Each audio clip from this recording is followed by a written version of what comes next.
The sun rose hard over Galilee. By mid-morning it had already pressed itself into the pale stone hills, pulling the moisture from the soil and concentrating every scent the land carried: wild thyme, bitter rue, the faint sweetness of Syrian hyssop pushing through the cracks between rocks.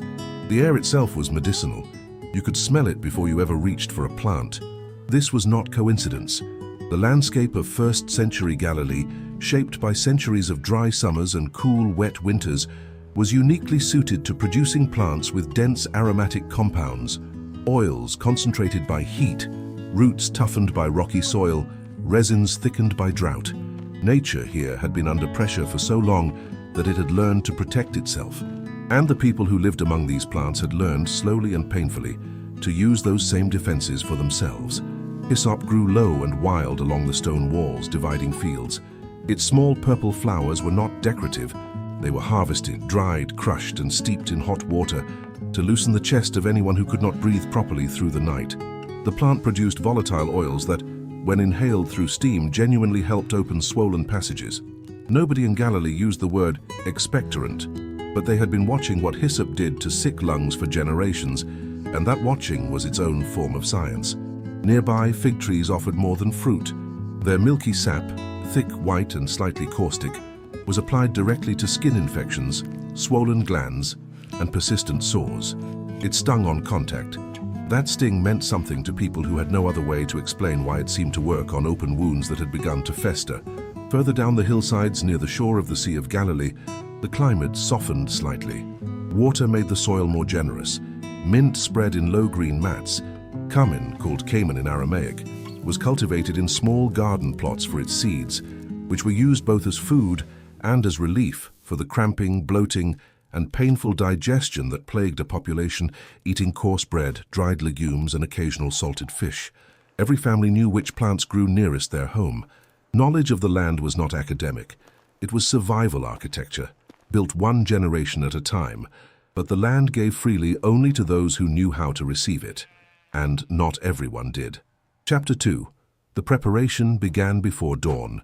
In the coolest hour, when the air still held the memory of night, hands moved through bundles of dried herbs hanging from the low wooden beams of stone houses.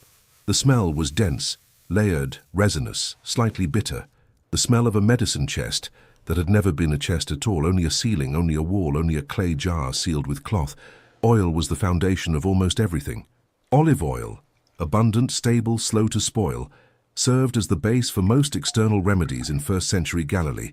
Healers and ordinary mothers alike would steep aromatic plants directly in warm oil, sometimes for days, allowing the volatile compounds to transfer from the leaves into the liquid. The result was an infused oil that could be rubbed into joints swollen with inflammation, worked into the scalp to address infections, or applied to the chest of a child burning with fever. Myrrh resin, imported from Arabia along the trade routes that crossed Galilee, was dissolved into oil or wine to create one of the most valued healing preparations of the ancient world. Its antimicrobial properties, though no one in the first century would have used that word, were recognized through pure observation. Wounds dressed with myrrh seemed to close more cleanly, to resist the spreading redness that, when left untreated, could kill. A small amount of myrrh was expensive. For the poor it was a last resort. For the wealthy, it was routine. Aloe, growing in the drier, warmer regions south of Galilee, produced a thick, translucent gel that was scraped from the inner leaf and applied directly to burns, skin rashes, and raw, open sores. The cooling sensation it produced was immediate. That immediacy, the fact that suffering lessened within moments of application, made it one of the most trusted plants in the regional pharmacopoeia. Wine, used carefully, served as an antiseptic wash for deep wounds. Its acidity inhibited the growth of the microorganisms responsible for infection, though the people applying it understood only that wounds washed with wine seemed to survive better than those washed with river water. Honey, thick, dark, local honey, was pressed into wounds as a sealant. It drew moisture outward, resisted contamination, and helped the flesh close. Poultices came last, leaves of plantain or fenugreek, boiled soft, then pressed warm against an abscess, a bruised limb, a swollen wound. The heat alone provided relief. The compounds in the plant, released by cooking, did the rest or tried to. Preparation was slow, careful, and deeply intentional.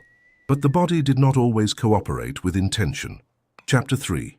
The body in first-century Galilee was never truly at rest. It was always fighting something. The same heat that concentrated medicinal oils in wild herbs also accelerated the spoilage of food, bred parasites in standing water, and turned a minor skin abrasion into a potentially fatal wound within days.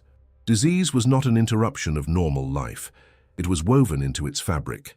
Intestinal parasites were among the most common and most debilitating conditions in the ancient world. Children especially were affected. Bloated stomachs, chronic fatigue, cycles of diarrhea that stripped the body of nutrients it could not afford to lose. The treatment was aggressive by the standards of any era. Strong infusions of wormwood, a bitter and intensely aromatic plant, were administered orally to expel parasites. The taste was barely tolerable. The smell alone was enough to turn the stomach, but it worked often enough that the knowledge of its use persisted for centuries. Fevers were constant.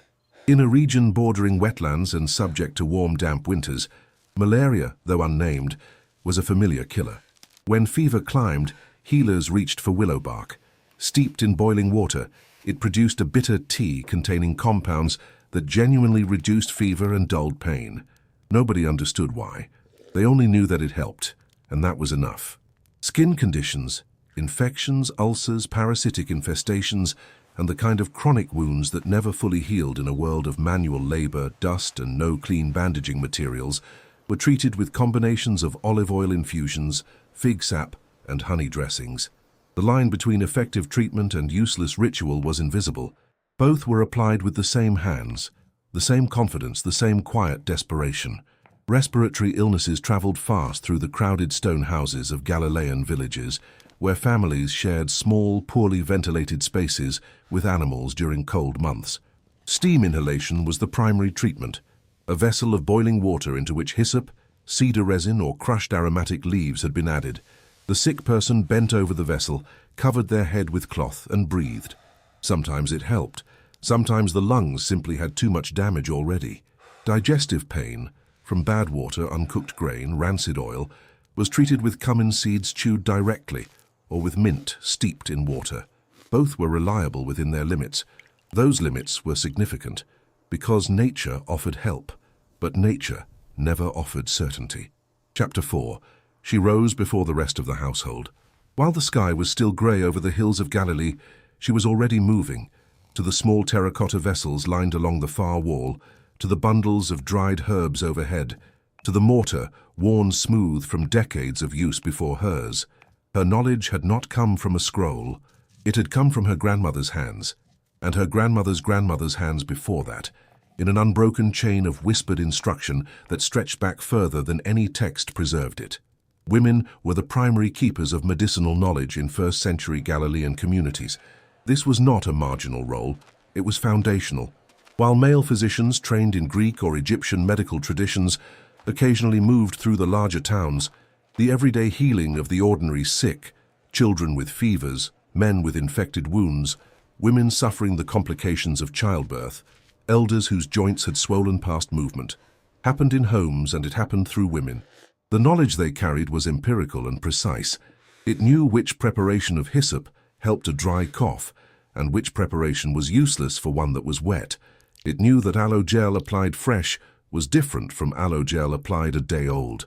It knew which plants were safe in small doses and dangerous in larger ones, a distinction that mattered enormously with plants like rue, which in controlled use eased menstrual pain and headaches, but in excess could cause severe harm. Local healers, men and women both, occupied an ambiguous social position. They were needed, sometimes feared, occasionally accused of crossing the line between herbal knowledge and sorcery. In a world where the cause of illness was believed to involve spiritual imbalance alongside physical suffering, the healer who worked with plants worked also with meaning. The act of preparation itself carried ritual weight, the direction of grinding, the time of harvest, the words spoken over a vessel of warm oil. Transmission of this knowledge was oral and deeply relational. A daughter did not read about medicine. She watched, touched, smelled, and eventually did, under careful guidance. The loss of a single experienced healer in a small village could leave that community without critical knowledge for a generation. That fragility was real, and some knowledge, inevitably, was lost. Chapter 5. There was a moment, and every healer in first-century Galilee had witnessed it, when the herbs ran out of answers, when the wormwood infusion did not clear the parasites, when the willow bark tea lowered the fever only briefly before it climbed again, higher, unreachable, when the honey-dressed wound filled with red streaks spreading outward from its edges, a sign that something inside the body had begun to consume itself, and nothing in any clay vessel or drying bundle overhead could stop it. Ancient medicine was not ignorant. It was limited. And the difference between those two things is the distance between observation and mechanism. The healers of Galilee observed correctly that certain plants produced certain effects. What they could not observe, what no one in the first century could observe, was the biological process underneath. They did not know that infection was caused by microscopic organisms multiplying in living tissue. They did not know that fevers were the body's response to invasion, or that some fevers needed to be sustained rather than suppressed. They treated symptoms with remarkable sophistication, and they were sometimes right and sometimes powerfully wrong. Childbirth was among the most dangerous passages in the ancient world.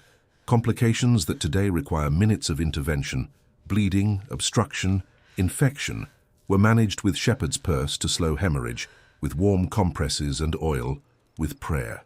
The maternal mortality rate was not a statistic in the first century. It was a daily presence in every village, every family, every generation. Broken bones, if set incorrectly, healed in ways that left permanent disability. Internal injuries, a rupture, an appendicitis, were invisible and untreatable. Tooth infections spread to the jaw, to the bone, occasionally to the blood.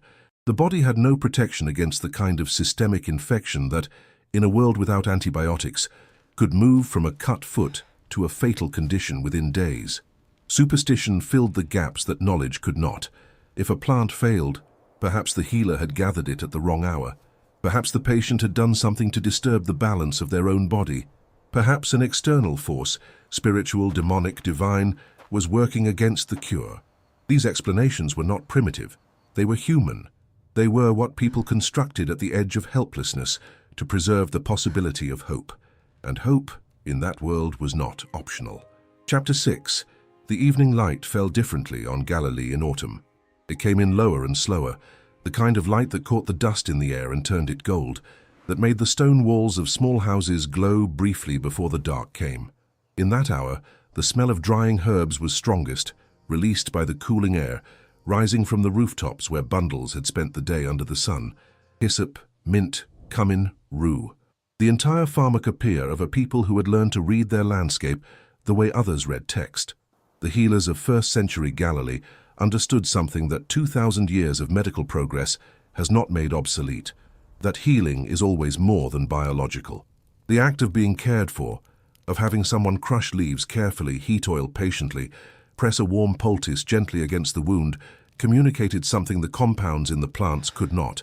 It communicated presence, attention, the specific human message that the suffering person was worth the effort.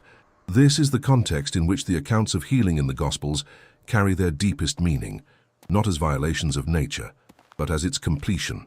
When healing happened through touch, through word, through the simple act of full attention, in a world where the poor and the sick were routinely invisible, it was not incomprehensible. It was the fulfillment of something the best healers of Galilee already understood intuitively, that the body and the person inhabiting it could not be treated separately. The plants were real. The preparations were real.